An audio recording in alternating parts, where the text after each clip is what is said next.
Hi, I'm Dr. Bertice Berry, and I want to tell you a story. Everybody should have an Aunt Geraldine. Aunt Geraldine wasn't my biological aunt. She was my Aunt Catherine's boyfriend's sister. Aunt Geraldine had a way of greeting me that made me feel like the most special person on the planet. We lived in the projects in the south side of Wilmington, Delaware, and every time she'd see me, she'd ask a question. Actually, she'd ask two questions. The first question was, "Who's the cutest girl in the projects?" And I wouldn't answer. I knew that my relatives were deemed much prettier than me. They had lighter skin and longer, straighter hair, and back in those days, we were told that that made you prettier. We know better now, but back then, that's what I thought. And then she'd ask a second question. "Well, who's the cutest redhead girl in the projects?" And I'd go, "Me." I had the wildest mane of reddish blonde hair that stood straight up, so much so that my sister Chris nicknamed me Hedgie because I looked like a hedge bush.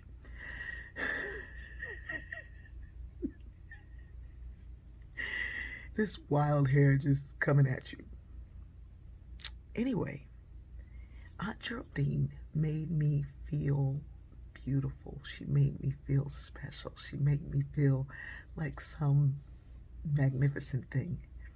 Whenever I see a child, I tell them that they're beautiful. I tell them that they're smart, that they're wise, that I love their curiosity, that I love hearing their stories, that they're going to do amazing things.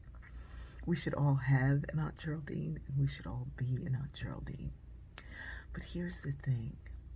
Just like Aunt Geraldine was my aunt's boyfriend's sister, our relatives don't have to be blood relatives. In fact, we have that statement wrong that blood is thicker than water. The full statement is the blood of the covenant is thicker than the water in the womb. And it's amazing how we've changed that statement over time. It means the blood that was shed in battle is thicker than genetics, than the water of the womb. We think blood is thicker than water, that our blood bond is stronger than any other bond. We're going through a battle right now. This pandemic of coronavirus and the underlying pandemic of systemic racism. And some of us are learning together and seeing together and bonding together. I mentioned yesterday that I hadn't seen my friends since March, and I probably won't see them again for quite some time. We're beginning to see pictures of our friends who are going out and hanging out and doing all kinds of things, of kids who are going to parties and going to clubs and going to live concerts. Some of us have to stay in. Some of us have underlying conditions or things that are going on in our family, other family members that require that we be safe for them. We are all family. We're all family. And whether we like each other or not on a day, or dislike each other or not on another day, we need to find ways to be mindful of our family. Those who can't go out, be mindful. Send them a message. Send them some love. Ask if there's anything you can do for them.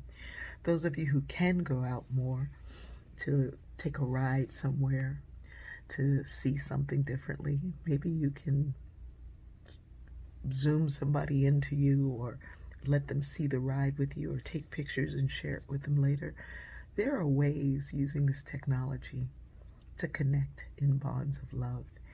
I hope I'm doing the best that I can with it.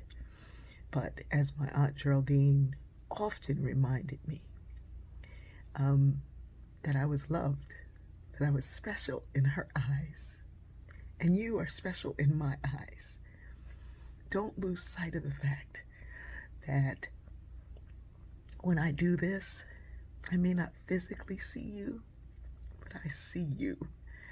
I read some of your comments and I'm touched and I'm moved by the things that you share, the stories that you relate, the way you're seeing the world, and the things that you're dealing with.